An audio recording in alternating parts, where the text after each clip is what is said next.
What the Crawford County Sheriff is saying about stolen political signs. House members passed a bill that will enhance security protections for family members of Supreme Court justices. I'm Mike Emanuel in Washington. We take a look at that bill coming up. The four states' most watched news starts now.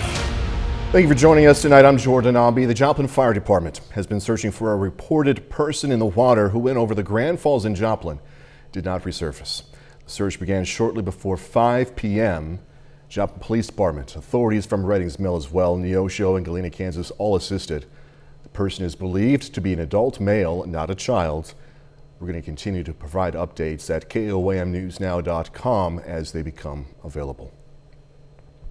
During campaign season, the Crawford County Sheriff's Office says you get an increase in theft and vandalism on political signs. KOAM's Joplin Banks has more.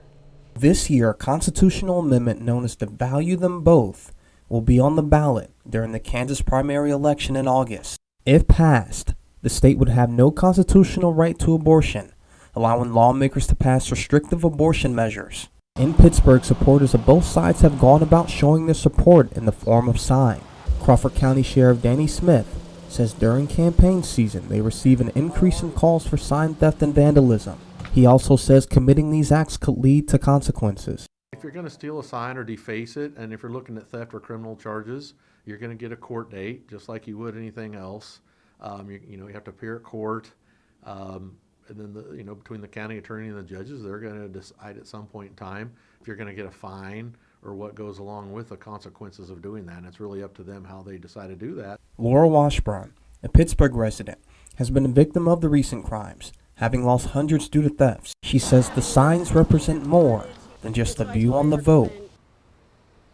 Well, just as this whole issue on the ballot is about the Kansas Constitution, we all also really care about the United States Constitution, which guarantees us freedom of speech. And our political signs represent that freedom of speech. We want to open conversations with people. In Pittsburgh, Joplin Banks, KOAM News. Fines for theft could reach up to $2,500. An escaped inmate from a correctional facility in Veneta, Oklahoma has been captured. Authorities in Labette County say they found Kyle Ordner after they received a call saying he was spotted near 800 and Pratt, southeast of Altamont. They say he walked away from the correctional facility last Friday. Ordner was serving 4 years for unauthorized use of a vehicle. Authorities are searching for a suspect who allegedly stole numerous sport bikes. Officials from the Neosho Police Department say 21-year-old Charlton Dragon suspected of stealing multiple sport bikes in recent weeks. They say he's met with sellers of sport bikes and asked to test drive those bikes. He then allegedly takes the bikes, never returns them. Authorities are asking anyone with information on Dragon to contact the Neosho Police Department. Meteorologist Nick Kelly joining us now. Kind of windy today along with that heat. And believe it or not, the breeze actually allowed some drier air, Jordan, to mix down from upstairs. So that gave us a little bit of a break from the humidity. Still doesn't change the fact that we started warm this morning, around 80.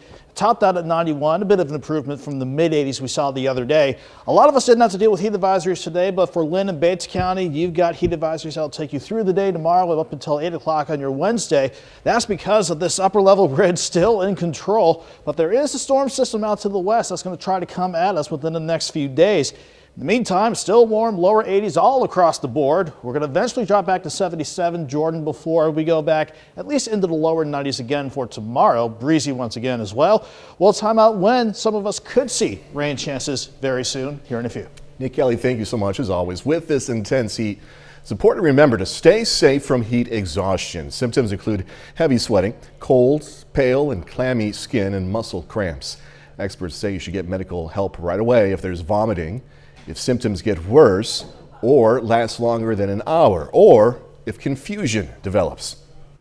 So the biggest thing to do if you start experiencing any of those symptoms would be to try and get out of the environment that you're in.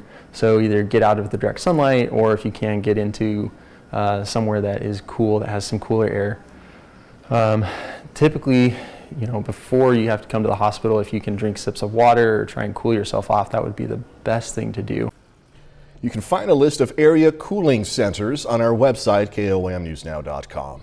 Voters in Columbus, Kansas today decided to renew a half-cent sales tax that's been in place ever since 1997. It helps fund emergency services, water and sewer drainage, among other things.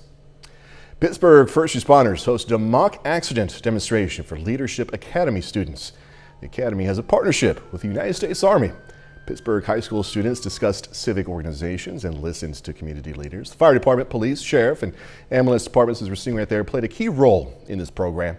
This demonstration shows what students have been learning in the classroom. Our goal is to help these students become better citizens and get involved in their community. So we spend a lot of time in the classroom talking about those subjects, but we also spend a lot of time out in the community getting to know what each of those aspects are. Leadership Academy is a 16-day summer program centered on government and civic leadership. This program allows students to learn through real-life applications, as we see right there. Members of the House passed a bill that would enhance security measures for Supreme Court justices and their families. The final vote was 396 to 27, with all nays coming from Democrats. The bill's passing comes a week after an armed man was arrested outside Justice Brett Kavanaugh's house, prompting Congress to take action. Fox News Chief Washington correspondent Mike Emanuel has the latest. With the Supreme Court now barricaded behind 2 rows of fencing, House members passed a bill to beef up security for the justices and their families. The legislation, dubbed the Supreme Court Police Parity Act, was passed last month in the Senate with unanimous support. We're going to continue to take steps necessary to keep all public servants safe. The approval of the bill comes after an armed man was charged last week for the attempted murder of Supreme Court Justice Brett Kavanaugh. Democrats and Republicans both agree this type of violence will not be tolerated. This should have been done weeks ago. Any kind of federal judges are not by law allowed to be threatened that way. Assailants like the man arrested recently for allegedly plotting against the life of one of our justices are a threat to our democracy, but with the right security, they can also be stopped before they inflict harm. The bill's passing also comes at a crucial time as anxiety rises by the day on a potential ruling on Roe v. Wade. GOP members slammed Chuck Schumer after the Senate Majority Leader suggested in 2020 that justices will pay the price for their decisions. Senator Schumer understands what his words have consequences. I believe he should apologize for contributing to this heated climate. Why did it take so long? I mean, the protests at their home are a direct violation of the law. The Justice Department says it is warning police agencies nationwide about potential violence in advance of the abortion-related Roe v. Wade ruling. In Washington, Mike Emanuel, Fox News. KOAM News at 9 on Fox 14 takes this time now to honor another four-state hero. Francis Kiger served in the U.S. Army from 1942 to 46. Native of Nevada, Missouri, Kiger spent time on the Philippine Islands, earning several awards. We are proud to thank Francis Kiger. He's tonight's four-state hero. Meteorologist Nick Kelly is next with a complete look at the forecast. A bit later, a pair of McDonald County seniors making history for the school's baseball program. Details in sports.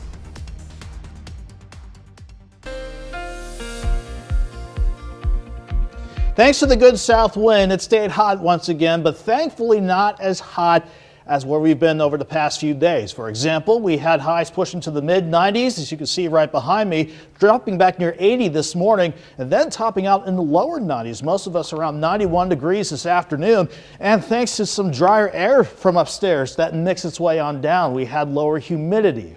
Only just, but just enough that a lot of us didn't have to deal with heat advisories throughout the course of the day. That being said, areas closer to Kansas City, including Linn County and Bates County, yeah, it's going to be just hot and humid enough up there that they've got heat advisories that will go back into effect tomorrow until about 8 o'clock tomorrow evening. At least, despite all the heat and at least that little drop in humidity, it still looks nice. It certainly does now from 7th and Range Line. We're at 82 with that south breeze at 9. So the breeze has temporarily died down a little bit. The dew point is 69, still kind of up there, but it's a lot better than the last couple nights where we had dew points well into the 70s still. Lower 80s pretty much all across the board. So if you factor in the humidity, enough of it to push us, in terms of what it feels like, into the mid to upper 80s all across the board. I don't have much to show you on the Skywatch storm tracker, but you can notice a quick severe thunderstorm watch actually that fired up earlier this evening, and a couple of cells that tried to fire up along our next cold front between Hayes and I want to say Goodland along the I-70 corridor. But this is the next front that might bring rain chances to some as we go through the next day to day and a half. That's because even though this upper level ridge is trying to keep the heat in play, we've got this pair of upper level lows trying to push that front close enough. So it's going to try its best to change things up a little bit, but it's not going to be for tonight. Any of those storms that you saw out there along the front, those are going to die before they even think about trying to edge closer to us. So all we'll have to deal with overnight is partly cloudy skies on the increase and another warm, kind of muggy start to the morning with lows in the upper 70s. We'll keep things quiet throughout the day, even though that front is approaching from the northwest. I don't think we are hot enough just yet or enough unstable to get any thunderstorms going. So I think we're dry during the day. 77 in the morning, 87 by noon, highs near 91. But here comes 9 o'clock. Along that front, like you saw out there in western Kansas, some scattered storms will try to get going. I think if there's any chance for a really strong or low-end severe storms, it's going to stay just outside the region. But late tomorrow night, early Thursday morning, some of those storms could clip our northern counties. It's something we'll watch, something we're not overly concerned about at the very least.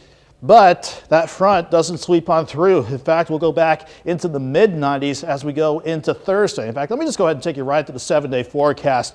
So this front is probably our best shot in the short term for any rain chances, and even then, it's only a couple of spots, quite frankly, that could see any rain or thunderstorm chances. Nothing too heavy, thankfully, but it doesn't do anything with temperatures. 93 Thursday, 94 on Friday. Another shot for some thunderstorms Saturday evening, Jordan, but we're going to stick with a hot regime going into next week. Consistently in the 90s. See you in a little bit. Nick Kelly, thank you. Police in Oklahoma City took a man into custody after he climbed the 50-story Devon Tower this morning. The individual, who identifies himself on Instagram as the pro-life Spider-Man, made it to a platform on the roof before he was caught. The climber says he does stunts like this to raise awareness of pro-life issues. Now, the incident was recorded on his Instagram account, and a drone followed him up the tower. By the way, the drone operator was also taken into custody. Coming up, rethinking school safety. Calls for gun reform triggering pressure to increase school safety.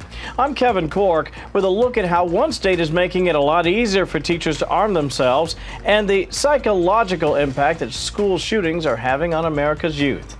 That's coming right up. Calls for gun control echoing on Capitol Hill, but across the country, so are the calls to arm teachers in schools as a possible solution to combating potential shooters. Fox News correspondent Kevin Cork has more on one state making it easier for school staff to carry firearms, plus the psychological impacts the surge is having on America's youth.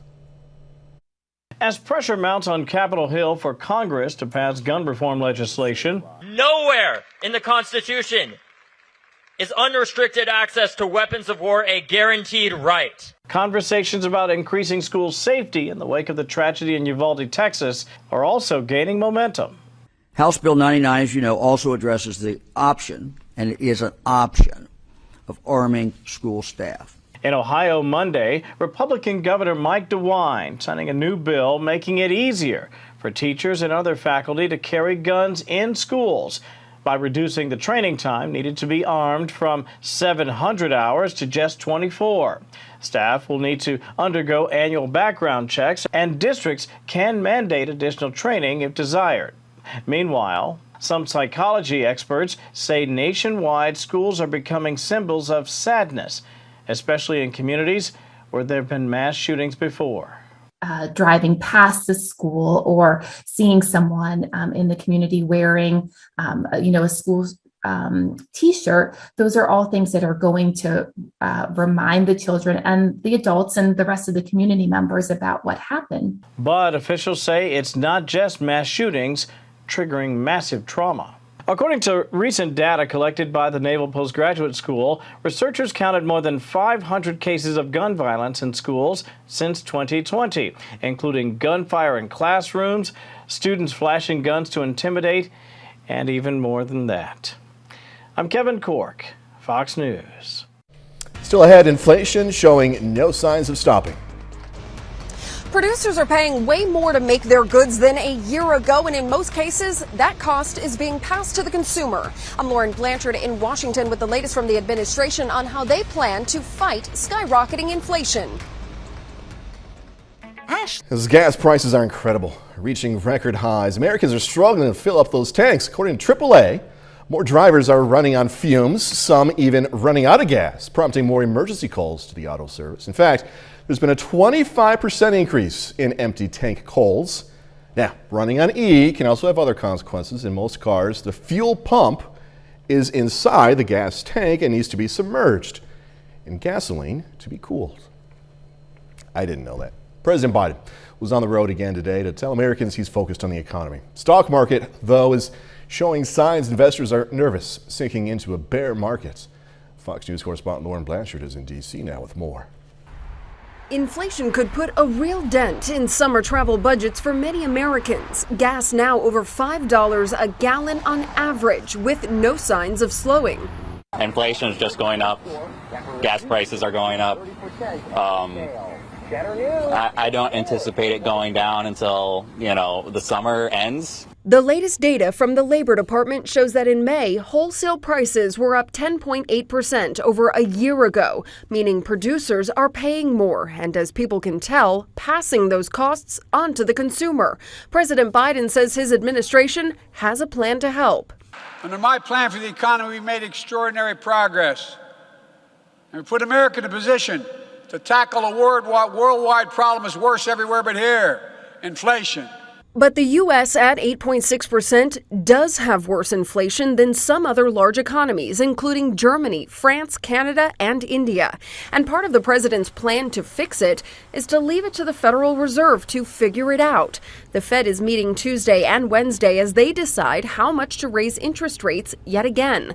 Republicans say the administration and the Fed are a step behind. Biden has no plan. Nobody in the Biden administration, including Biden, has any plan to reduce inflation. All they do is they wake up every day and say, who could I possibly blame it on?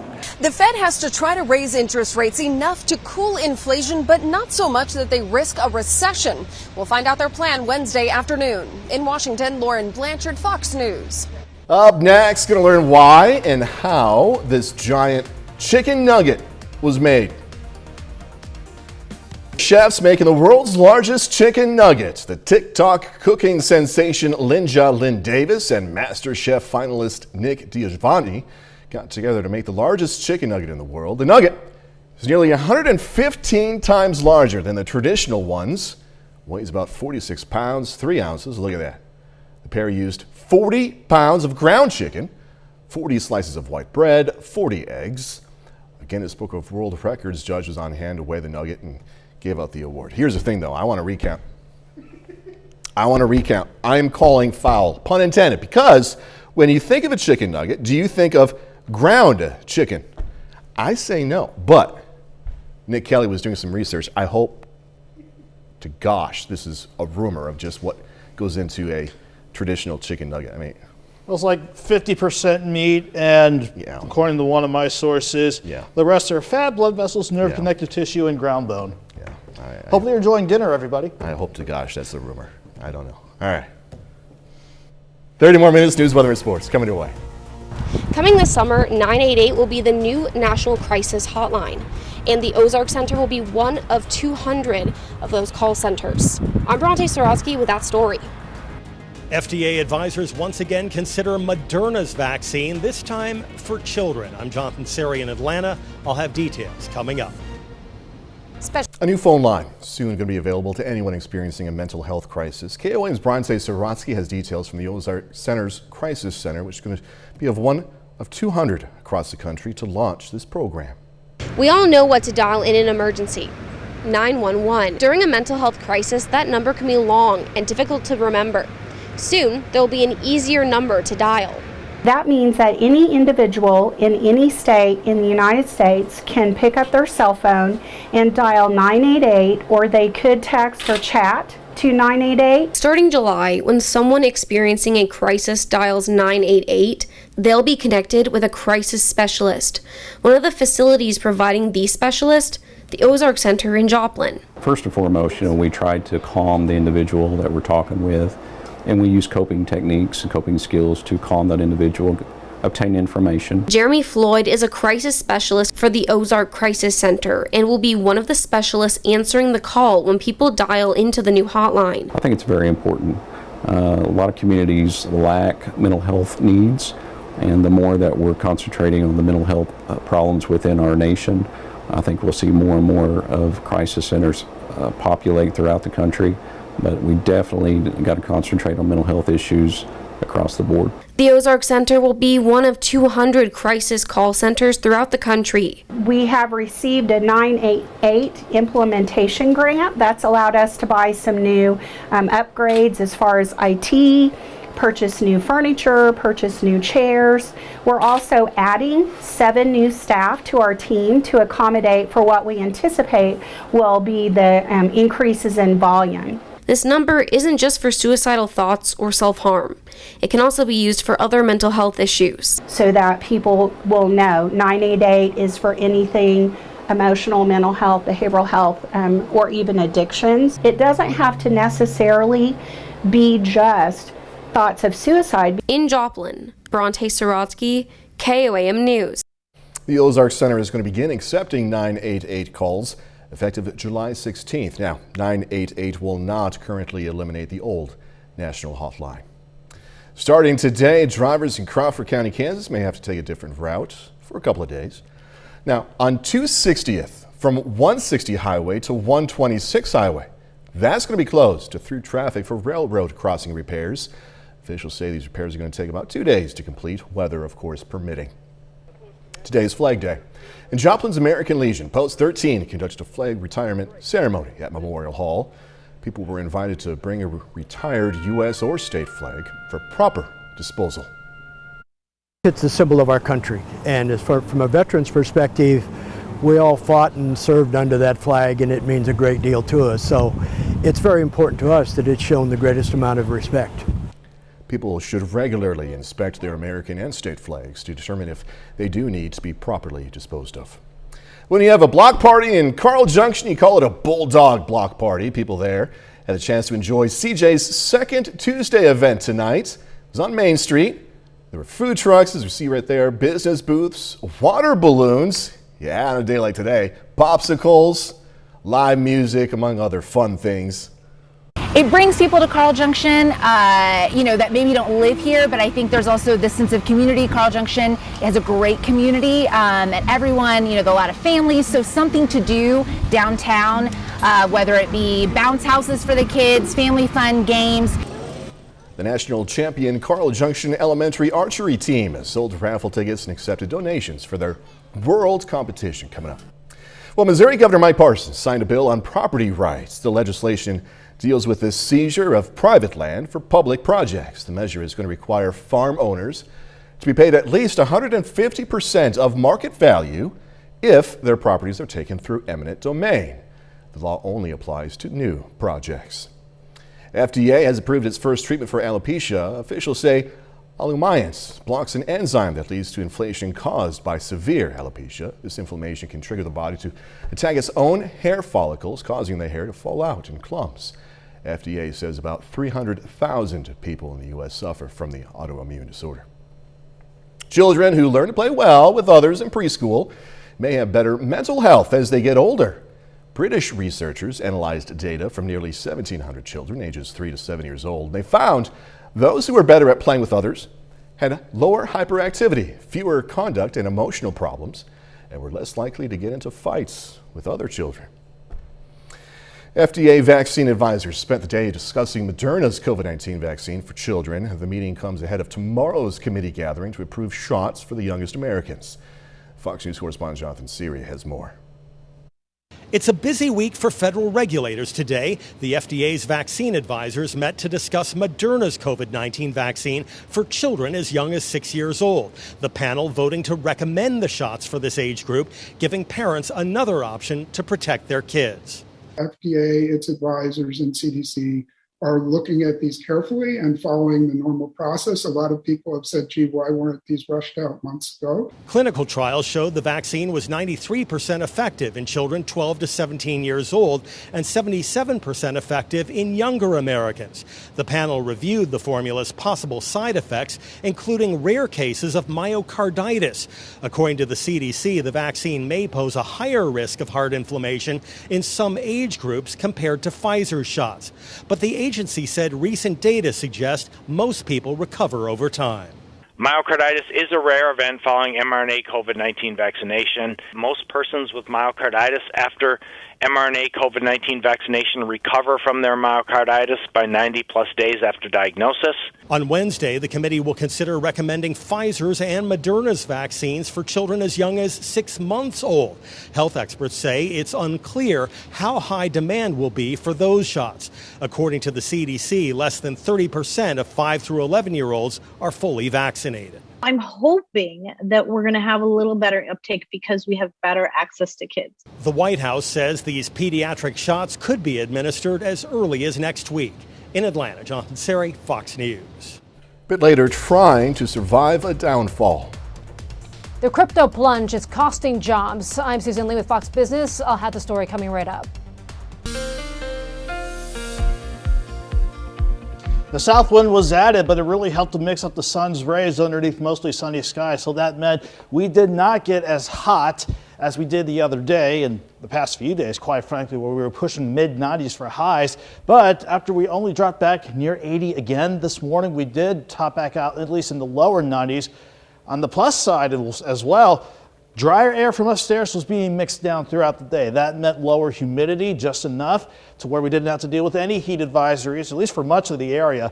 But for Lynn and Bates counties, that's you had heat advisories earlier this afternoon. They're going back into effect again tomorrow until we get into Wednesday evening. Other than that, we were quiet throughout the day, still quiet at 7th and Range Line where we sit at 82 with it feeling like 85 with the dew point.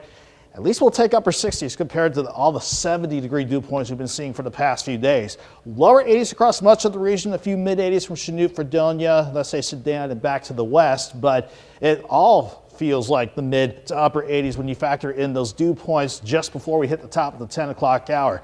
I don't have much to show you on the SkyWatch Storm Tracker for much of the entire four-state region, but you can see how we had some thunderstorms flare up across north-central parts of Kansas, and technically still a severe thunderstorm watch out. That's actually along our next cold front. That's going to try to change things up for some as we go through the next day and a half or so. That's front edging by because of these upper-level lows coming out of the northern Rockies. That's going to try to push the front close enough to us, but ultimately that upper-level ridge is going to keep winning out, certainly as we break down the extended forecast. First, let's look at the short term, though. Any thunderstorms that were developing ahead of the cold front out in north-central Kansas, they'll die before they can lift into Nebraska. For us, though, we'll just deal with partly cloudy skies throughout the course of the overnight and into tomorrow morning. Despite that, we'll drop back into the upper 70s. Then the afternoon looks a bit hot again and just a bit humid, very similar to today. 77 in the morning, 87 by noon, highs near 91. Then as we go into late Wednesday night, here's the approaching cold front. It wants to fire off some scattered thunderstorms to the north and west at first, and then there's still the question of how far south they can get into at least parts of our area. That's why I have slight chances for at least some isolated storms, nothing too strong though, for tomorrow night going into Thursday morning, but the rest of Thursday is looking dry and we'll definitely be back into the 90s by then. With heat indices, they'll be similar to today for tomorrow, mid-90s to about 100, but with more humidity with that approaching front by Thursday, we'll be back between 100 and 105. Then beyond the next few days, this upper level ridge is pretty much in control, even as we go into the weekend. Even though maybe a weakness in the ridge might throw in a few isolated storms by Saturday afternoon, it's just going to keep us hot as we go through the next several days. 91 tomorrow, 93 Thursday, 94 and dry for Friday, and then lower to middle 90s for highs through the weekend and early next week, Jordan. At least with some drier air, hopefully by early next week we can have highs, or lows rather, back near 70 for at least a break in the heat during the night. Yeah, that would be nice. And it's worth mentioning again, it's so important during this weather to drink water. And just take it easy. Yeah. Hey, Kelly, thanks as always. If your signal of KOAM or Fox Sports TV comes glitchy this week, it's a sign of progress. We're going to be broadcasting from a lower temporary antenna while a crew installs a new, more technically advanced antenna at the top of our tower. It's a tall tower too, look at that. It's the final step in our More Power project. This is going to allow some viewers who previously lost our signal to get us once again. If all goes to plan, we're going to be back up and stronger than ever by the end of June. Coming up in sports, the Joplin Outlaws hitting the road against the division rival Nevada Griffins. Plus, pair of McDonald County senior baseball players making program history. Jacob Leonard has that story and more next. Well, the Joplin Outlaws hit the road tonight for a Mink League South Division matchup with the Nevada Griffins. Now, the Outlaws are trying to get back to 500 tonight, sitting at 4-5 overall. Now, tonight's game, the third meeting between these two teams so far this season. The Griffins have won the first two. Right now, it's Joplin leading 6-3 in the bottom of the 8th inning. Sam Fagan is 1 for 4 for the Outlaws with a 2-run double.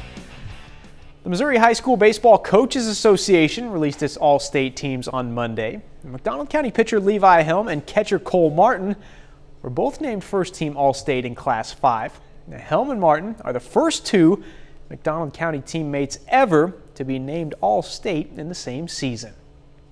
I was hoping I'd get it, but I was just more happy that Helm got it because after the year he had last year, I mean, he's deserved it.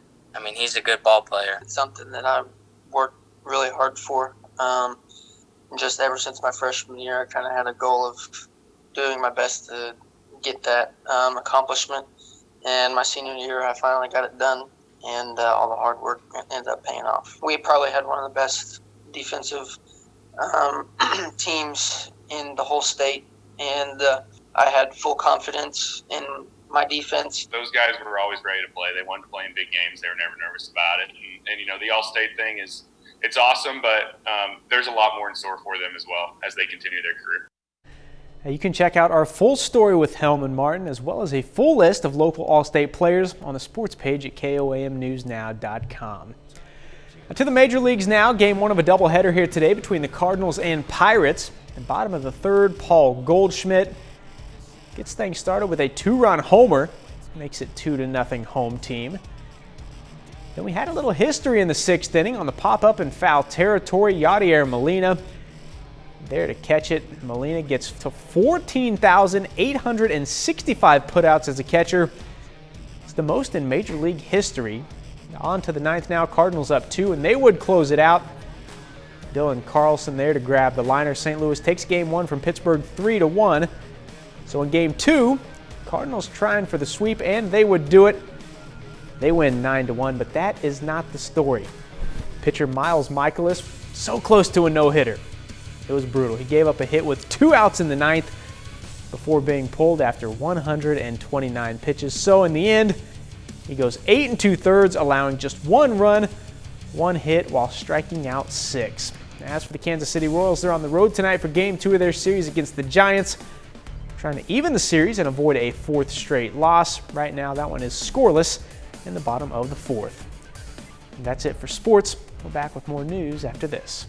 Whole Foods customers are suing Amazon, accusing the company of violating their Prime membership deal by charging nearly $10 for delivery that was supposed to be included. Amazon Prime ended the free Whole Foods delivery in October, citing its higher expenses. Also in March, Amazon increased its yearly Prime membership fee from $119 to $139. The lawsuits accuse Amazon of violating consumer protection laws. The crypto plunge is now costing people their jobs. Fox Business Network's Susan Lee has details.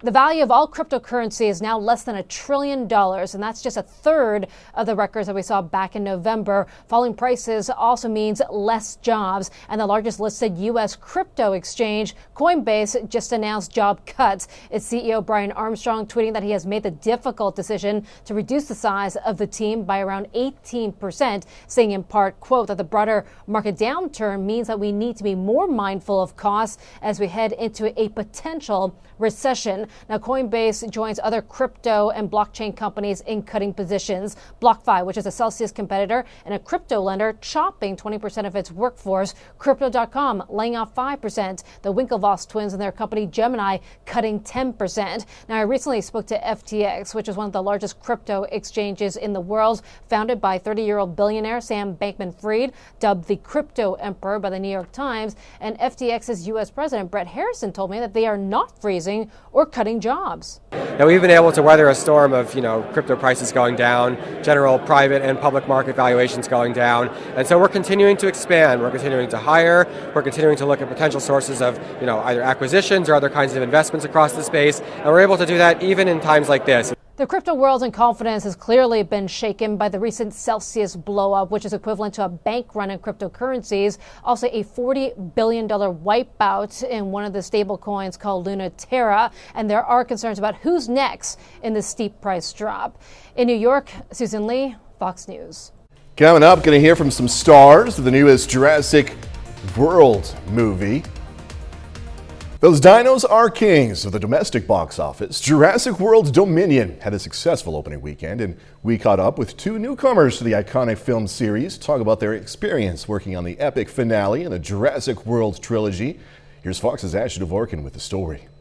Humans and dinosaurs can't coexist. Jurassic World Dominion sinks its teeth into the domestic box office. The sixth film in the Dino franchise roared to the top spot, making more than $143 million in its opening weekend. We had a really good time working together and making something special. It's covering territory and terrain, literally and figuratively, that this franchise never has before.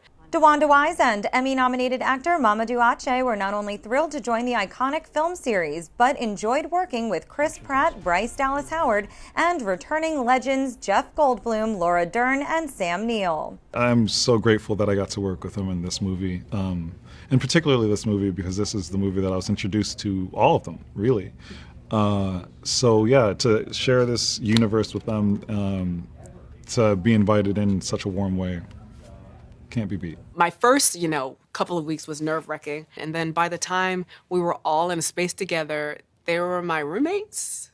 You know what I mean? Like, we lived together for 5 months, so there was this more of a communal sense of like, oh, this is my found family. These are friends that I'm gonna have. Wise feels the movies have been popular with audiences because they have something for everybody. From inception, from the books, it was built that way. There's always been a character for everyone to latch onto, always. Even if that character is a velociraptor, you know what I mean? Even if that character is like, oh, I kind of identify more with this dinosaur actually than any of those humans. All the fans, every fan, every age is welcome into the experience of these movies. We gotta go. In Hollywood, Ashley Dvorkin, Fox News. We gotta go. That's our time for tonight. Thanks so much for joining us. Gonna leave you with video of a bear taking a bath at the Oregon Zoo. Enjoying it too, that cool water. Be safe. Do this all again tomorrow. See you then.